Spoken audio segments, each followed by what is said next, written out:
오늘 우리에게 주신 하나님 말씀은 누가복음 8장 1절에서 15절까지의 말씀입니다. 누가복음 8장 1절에서 15절까지의 말씀입니다. 우리 하나님의 말씀을 다 함께 받들어 읽겠습니다. 누가복음 8장 1절에서 15절입니다.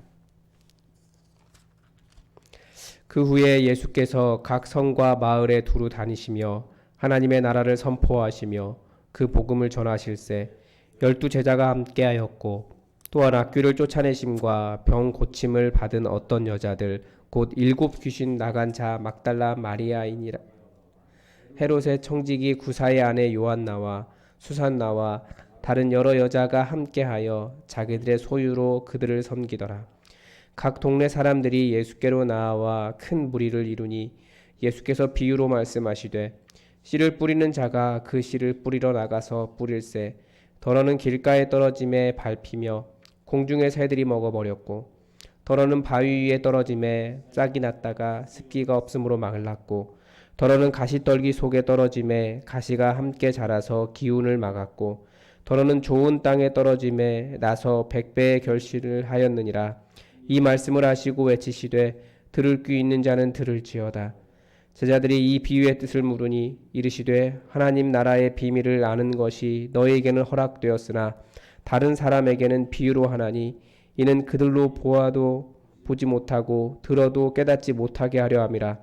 이 비유는 이러하니라. 씨는 하나님의 말씀이요 길가에 있다는 것은 말씀을 들은 자니 이에 마귀가 가서 그들이 믿어 구원을 얻지 못하게 하려고 말씀을 그 마음에서 빼앗는 것이요 바위 위에 있다는 것은 말씀을 들을 때에 기쁨으로 받으나 뿌리가 없어 잠깐 믿다가 시련을 당할 때에 배반하는 자요 가시떨기에 떨어졌다는 것은 말씀을 들은 자이나 지내는 중 이생의 염려와 재물과 향락의 기운에 막혀 온전히 결실하지 못하는 자요 좋은 땅에 있다는 것은 착하고 좋은 마음으로 말씀을 듣고 지키어 인내로 결실하는 자니라. 아멘. 네, 우리가 잘 아는 오늘 4가지 땅에 떨어진 씨 비유를 오늘 볼 수 있습니다. 단락이 크게 2가지로 나뉘는데요. 본문을 보면 첫 번째는 1절부터 3절까지 예수님을 섬긴 여인들에 대한 이야기가 나옵니다. 정말 열심으로 예수님의 사역을 다 후원을 했던 것 같아요. 자기들의 소유로 예수님의 사역을 섬겼습니다. 여기서도 이런 질문을 우리가 할 수 있어요. 예수님께서 전혀 뭐가 부족하신 것이 없는 하나님이신데 이런 후원을 받으셔야 되느냐. 그런데 분명히 이 땅의 법칙에 따라서 예수님께서 일하시고 계시는 것을 우리가 알 수 있습니다. 교회 사역도 마찬가지입니다. 교회 사역도 동일하다는 것을 우리가 알 수 있고요. 오늘 본문에서 예수님께서 오늘 본문의 큰 주제는 4절부터 15절까지 있는 씨 뿌리는 비유입니다. 지금 6장 12절에서 예수님께서 기도하시면서 제자들을 부르셨습니다. 그리고 그 이후에 계속 제자들에게 말씀하시는데 중요한 것이 열매가 있느냐, 우리가 어떻게 열매를 맺을 것이냐에 대한 이야기를 하고 계시는데 오늘 본문은 그 열매이면서 동시에 예수님을 잘 믿지 못하는 자들에 대한 이야기도 하시는 겁니다. 씨 뿌리는 비유 4가지가 나오죠. 하나는 길가에 떨어진 씨입니다. 밟히며 공중의 새들이 먹어버렸습니다. 또 바위 위에 떨어진 경우가 있습니다. 싹이 났다가 습기가 없으니까 금방 마른다는 거예요. 또 가시떨기에 떨어진 씨도 있는데 가시가 함께 자라서 기운을 다 막았다라고 이야기하고 또 좋은 땅에 떨어진 씨는 100배의 결실을 한다라고 하면서 예수님께서 8절 마지막에서 이 말씀을 하고 외치셨다라고 그래요. 그러니까 예수님께서 약간 뭐라고 할까요? 화가 난 거죠. 사람들에게 일부러 깨닫지 못하도록 비유로 말씀하신 겁니다. 귀 있는 자는 들을지어다 라고 말씀하시면서 사람들이 왜 열매를 맺지 못하는가에 대한 이야기를 하고 싶으셨던 겁니다. 이 비유가 이유가 있다라고 지금 말씀은 가르쳐 주는데 9절에서 제자들이 비유의 뜻을 물었습니다. 그러니까 비유를 설명해 주셨어요. 이유는 하나님 나라 비밀을 아는 것이 모든 사람에게 다 허락된 것은 아니라는 겁니다. 그래서 비유를 설명해 주셨는데 이 씨는 하나님의 말씀이고 길가는 마귀가 가서 구원을 얻지 못하도록 그 말씀을 마음에서 빼앗는 것이라고 가르쳐 주고요. 바위에 떨어졌다는 것은 말씀에 뿌리가 없어서 잠깐 믿다가 시련을 당할 때 배반하는 사람을 이야기하고, 가시떨기는 이생의 염려와 재물과 향락의 기운이 막혀 온전히 결실하지 못하는 자다라고 가르쳐 주십니다. 좋은 땅은 착하고 좋은 마음으로 말씀을 듣고 지키어 인내로 결신하는 자다라고 가르쳐 줍니다. 그래서 이 본문에서 중요하게 말하고 싶은 것이 무엇이겠습니까? 강조점이, 우리가 다 말씀을 듣지만 모두가 다 말씀이 열매 맺는 것은 아니라는 겁니다. 그래서 우리가 무엇이 말씀을 열매 맺지 못하게 하는가를 잘 발견을 하고 그 원인을 잘 파악하고, 그래서 하나님의 말씀을 듣고 착하고 좋은 마음으로 그 말씀을 지켜서 열매를 맺는 그런 그리스도인, 그런 제자가 되어야 된다라는 것을 가르쳐 주시는 거죠. 그래서 핵심 주제가 있다면 말씀이 열매 맺지 못하게 하는 요소를 주의하고, 어떻게 하면 말씀이 열매를 맺을 수 있는지 그것을 가르쳐 주는 겁니다. 그래서 제가 던진 질문은 뭐냐면, 비유라고 하면 한국 사회는 이제 트라우마를 겪을 것 같아요. 왜 그렇습니까? 신천지가 비유풀이를 하기 때문에 그래요. 모든 것이 비유다라고 하면서 말씀 짝을 찾더라고요. 근데 사실 모든 것이 다 비유라고 말할 수는 없습니다. 분명히 그냥 사실 자체를 이야기한 거예요. 아니, 포도나무면 포도나무지 포도나무에 무슨 다른 무엇이 있겠습니까? 물론 비유가 있을 수 있죠. 다른 이유 때문에 비유한 경우가 있습니다. 그 비유는 그 비유 안에서 찾아야지, 성경을 이리저리 왔다 갔다 하면, 그러면 임의로 짝지으면 자기가 원하는 대로 하나님의 말씀을 가지고 사람을 조종할 수 있게 됩니다. 그렇게 이상하게 짝지은 것을 보일 정도라면 오히려 비유를 잘못 깨닫지 못하게 하시려는 하나님의 뜻이 오히려 더 분명합니다. 하나님 말씀을 더 깨닫지 못하게 되는 거죠. 정말 깨달아야 될 하나님의 말씀은 무엇입니까? 골로새서 2장 1절에서 그런 말씀을 하세요. 사도 바울이 자기가 보지 못한 사람들, 그리고 자기가 만나지 못한 사람들에게 무엇에 힘써야 하는지를 너희가 알기를 원한다 라고 말하면서 그들의 마음에 위안을 받고 사랑 안에서 연합하여 확실한 이해의 모든 풍성함, 그러니까 깨달을 수 있는 가장 좋은 것, 우리의 이해의 이성으로 가장 모든 풍성하고 또 하나님의 비밀인 그리스도를 깨닫게 하려고 한다라는 말을 합니다. 그러니까 정말 우리가 힘쓰며 애써야 될 것은, 여기서 이 비유가 무슨 뜻인지, 이 뜻이 아무 의미 없는 그런 것들을 어디에 연결하려고 하는 것이 아니라, 우리가 이미 받은 예수 그리스도를 깨닫는 것이 최고라는 거예요. 그 안에 모든 지혜와 지식의 모든 보화가 감추어져 있느니라. 내가 이것을 말함은 아무도 교묘한 말로 너희를 속이지 못하게 함이니, 이는 내가 육신으로는 떠나 있으나 심령으로는 너희와 함께 있어 너희가 질서 있게 행함과 그리스도를 믿는 너희 믿음이 굳건한 것을 기쁘게 봄이라. 사도 바울이 말하는 것은, 그러니까 말씀이 말하는 것은 이 그리스도 안에 있는 비밀을 캐내는 일에 모든 힘을 다 쓰라고 가르쳐 주는 거죠. 그리고 그것이 또 그렇게 말한 이유가 이단을 경계하기 위해서 그런 거예요. 내가 이것을 말함은 아무도 교묘한 말로 너희를 속이지 못하게 하려 함이니. 신천지처럼 예수 그리스도를 버리게 하는 사람들 때문에 성경은 이미 그런 경고를 주고 있습니다. 그래서 확실한 이해와 모든 풍성함과 하나님의 비밀은 예수 그리스도이십니다. 우리는 예수님을 이해하고 예수 그리스도를 만나고 예수 그리스도를 닮아가는 일에도 버겁습니다. 그리고 예수님을 벗어나게 하는 지식은 모두 다 경계해야 됩니다. 그래서 신천지와 같은 이단이 사실은 길가에 떨어진 상황인 거죠. 사탄이 와서 말씀을 빼앗아 가는 것과 똑같습니다.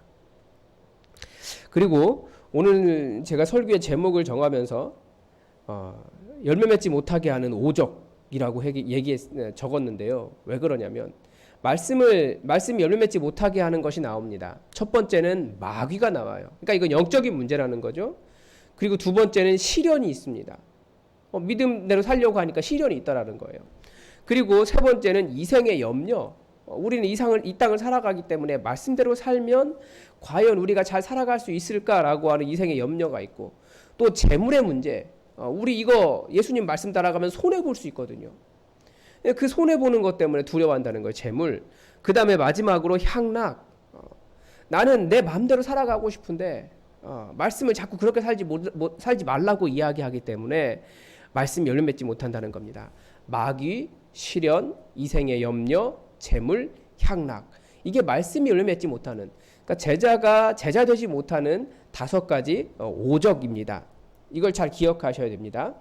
그래서 말씀을 따라 살려고 하는데 그것을 막는 마음속에 그 말씀이 내 안에 뿌리박히지 못하게 하는 그런 일이 있으면 이것이 마귀의 시험이구나. 마귀가 말씀을 빼앗아가려고 하는구나 라는 것을 아셔야 되고, 그리고 말씀 때문에 시련이 있다라는 것을 알고, 또 내가 이생의 염려나 재물의 유혹이나 향락 때문에 말씀을 저버리는 때가 있다라는 것을 기억하고, 정말 착하고 좋은 마음으로, 이게 선한 마음으로 정말 굳게 말씀을 지켜가야 된다는 거죠. 인내해야 된다는 겁니다. 그러면 우리가 지켜야 할 하나님의 말씀은 무엇인가? 저는 그 질문을 던졌습니다. 그래서 우리가 성경을 열심히 읽는 거죠. 우리는 지켜가야 할 하나님의 말씀이 있기 때문입니다. 그냥 최근 며칠간의 그 큐티 말씀을 보더라도 예수님의 말씀 속에 말씀을 보면 그렇습니다. 안식일 논쟁이 대표적이었어요. 안식일에 선을 행하는 것과 악을 행하는 것, 생명을 구하는 것과 죽이는 것, 어느 것이 옳으냐. 이스라엘에게는 안식일이라고 하는 그들의 전통을 따르지 않는 사람들을 정죄했습니다. 그러니까 안식일이 하나님을 섬기는 날이 아니라 정죄의 날이 돼버리는 겁니다. 그러나 예수님은 안식일뿐 아니라 평소에도 모든 날이 선을 행하며 생명을 구하는 일이 먼저라고 가르쳐 주셨습니다. 우리는 정죄하기 쉬워요. 그래서 정죄하기보다 그리고 심지어는 우리가 가지고 있는 가장 큰 정죄는 무엇입니까? 예수 믿어야 할 사람들에게 예수 안 믿는다고 정죄하는 거예요. 그러니까 정죄하지 말고 사랑하며 예수님의 사랑의 말씀을 가르쳐 주라는 겁니다. 또 제자를 부르시면서 하신 말씀이 주라라고 하셨어요. 그리하면 너희에게 줄 것이다. 곧 후히 되어 누르고 흔들어 넘치도록 너희에게 안겨주리라. 주라는 거예요. 은혜를 모르는 자에게, 또 악한 자에게 하나님 아버지의 인자하심으로 자비롭게 대해라 라고 이야기하고, 형제의 티를 지적하는 것보다 나의 들보를 보고 먼저 보고 빼내는 것, 이런 것들. 또 내 입이 아니라 내 삶의 열매가 예수님을 닮도록 노력하는 것. 많이 있습니다. 하나님, 우리가 지켜야 될 하나님의 말씀. 그런데 언제 이런 말씀 지키기를 포기한다고요? 사탄이 공격할 때. 사탄이 뭐라고 공격합니까? 그렇게 해봐야 너만 손해 아니냐. 주라고? 그러면 네가 먹을 거 못 먹는데, 네가 사용할 거 사용 못 하는데, 그러면 네가 손해 아니냐? 너에겐 아무런 이익이 없어. 다른 사람도 다 그렇게 하는데 너만 잘났냐? 이렇게 말한다라는 거예요, 사탄이. 이런 마음이 마음속에 들면 100% 사탄의 음성입니다. 사탄이 말씀이 마음속에 떨어져 열매 맺지 못하게 하려고 하는 사탄의 음성이라는 거예요. 둘째는 시련. 저는 이게 좀 시련이 사실은 좀 웃자고 이야기를 해보면, 전 서울에서 운전할 때마다 이 시련을 느낍니다. 예전에는 그래도 깜빡이 끼고 사람들이 천천히 들어왔는데, 요즘은 다들 운전 습관이 나 가야 하니까 네가 비켜라 이런 식이에요. 깜빡이 넣어주면 그나마 양방이고 쑥쑥 들어옵니다. 바로 옆에 가고 있는데도 차선 넘어와서 비켜라 라는 차들이 많아요. 그럴 때마다 화가 올라오면서 저 자신을 깨닫게 됩니다. 제가 어떤 사람인지. 그래서 제가 그때마다 주여 저에게 또 이런 시련을 주시는군요. 제가 좋은 성품이 되도록 하나님께서 저에게 깨닫게 하시는 것이라고 믿고 참고 비켜주겠습니다. 그러면서 비켜줍니다. 시련을 주시나이까 기도하죠. 그리스도인이 온유해야 되는데 더 온유한 사람 되고자 인내합니다. 이생의 염려, 재물의 유혹, 향락, 우리 항상 여기에 걸려 넘어지잖아요. 예배 드리려고 해도 사실은 이생의 염려와 우리가 주님께 뭔가 드리고 싶어도 재물의 유혹이 있고, 돈과 시간을 쓰는 것이 형제를 사랑하는 것이라고 했는데 다른 사람에게 주는 것이 어려워요. 또 예수 믿으면 손해 볼 것 같아요. 그리고 예수 안 믿다가 예수 믿는 사람들 다들 두려워하는 게 그겁니다. 내가 예수 믿으면 무슨 사고 날까봐, 혹은 재물의 돈에 자기 사업에 어려움을 겪을까봐.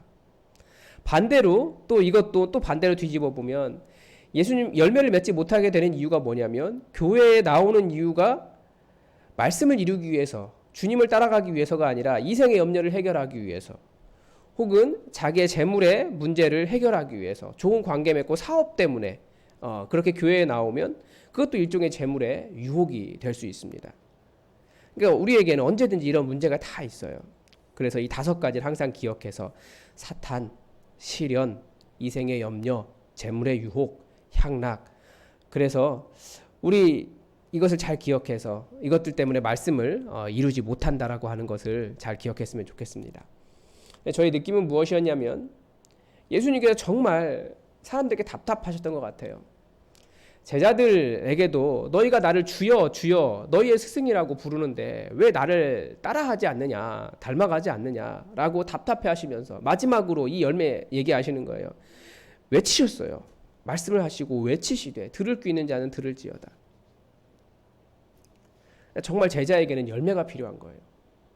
주여 주여 부르고 따라다니고 예수님 좋다고 말을 하는 것을 뛰어넘어서 정말 열매가 있어야 됩니다. 그 열매는 누가 맺습니까? 사람이 맺습니다. 우리는 좋은 말들도 많이 알고 지식도 많습니다. 그러나 그 안에 쌓은 것을 내놓는 것은 결국 사람입니다. 예수님은 우리가 그리스도의 제자로서 정말 예수님을 내놓기를 바라셨습니다. 그래서 제가 적용한 것은 첫 번째는 역시 모든 비밀은 예수 그리스도시다라고 하는 겁니다. 구약 성경을 연구하면서 제 적용이에요. 구약 성경을 연구할 때마다 계속 보는 게 뭐냐면 성서학은 사실은 유대교의 펀딩에 의해서 움직입니다. 그러니까 전 세계 성서학계는 사실 예수님을 계속 부인하는 쪽으로 가려고 해요. 유대인들이 돈을 내기 때문에 학자들이 주로 그런 쪽으로 연구를 합니다. 그러니까 예수님을 잘 믿던 사람들도 그런 쪽으로 연구를 하게 되더라고요. 그래서 계속해서 예수 그리스도를 찾는 그런 학문을 해야겠다라고 하는 것을 보았고요.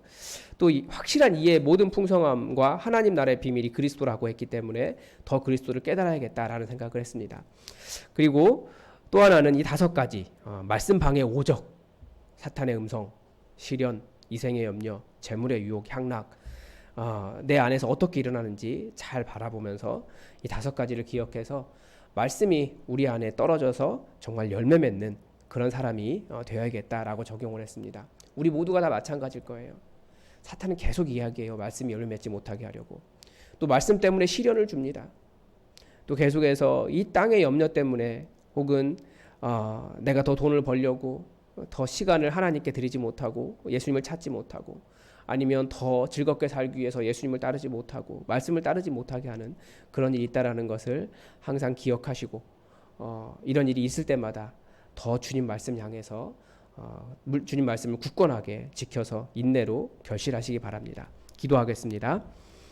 하나님 아버지, 오늘 말씀 열매 맺지 못하게 하는 5가지를 보았습니다. 예수님은 정말 우리가 주의 말씀을 우리 마음에 새겨서 우리 안에 말씀이 쌓이고 말씀이 드러나는 그런 사람 되기를 원하셨는데 얼마나 답답했으면 말씀하시고 소리까지 치시며 제발 좀 깨달아라, 제발 좀 귀 있는 자는 들을지어다 라고 말씀하셨는지 오늘 말씀을 통해서 봅니다. 우리 마음속에 사신 사탄의 음성이 매일같이 넘쳐나며 우리가 또 여러 가지 말씀으로 인한 시련이 있으며 우리가 또 재물의 유혹과 이생의 염려와 향락으로 인하여 예수 그리스도를 깨달아 아는 일을 게을리하고 주님께 나아가지 못할 때가 너무나 많이 있습니다. 주님, 우리를 불쌍히 여겨주시고 주의 성령으로 붙잡아 주셔서 예수 그리스도 아는 일에 또 주님의 말씀을 이루는 일에 최선을 다할 수 있도록 도와주시옵소서. 오늘 하루 모든 성도들에게, 이 말씀을 듣는 모든 자들에게 이 5가지를 깨달아 주님의 말씀이 삶에 가득히 열매 맺는 하루가 되기를 원하오며 예수 그리스도의 이름으로 기도드립니다. 아멘. 여러분, 교회 공동의 기도 제목 가지고 함께 기도해 주십시오. 코로나 바이러스 사태가 속히 종식될 수 있도록 여러분 기도해 주십시오. 이제 2월 초가 되면 백신을 공급받는다고 하는데 잘 보급될 수 있도록 그래서 우리가 안전하게 지낼 수 있도록 여러분 기도해 주십시오. 이번 주일 예배 우리 대면으로 드리게 됩니다. 다시 한번 이 자리에 모여서 다 함께 예배 드릴 텐데 안전한 예배 될 수 있도록 여러분 기도해 주시고 무엇보다도 은혜가 넘쳐서 오랜만에 얼굴 보는데 우리 기쁨이 넘쳐나는 예배 될 수 있도록 여러분 기억해 주십시오. 또 말씀을 기도해 주십시오. 또 말씀을 전하는 최철규 목사를 위해서도 여러분 강력하게 중보해 주시기 바랍니다. 정말 말씀 때문에 행복한 그런 교회 될 수 있도록, 그런 교회 만들어갈 수 있도록 최철규 목사를 위해서 중보해 주십시오. 또 우리 성도들의 삶을 위해서도 여러분 함께 기도해 주시기 바랍니다. 다 함께 기도하겠습니다.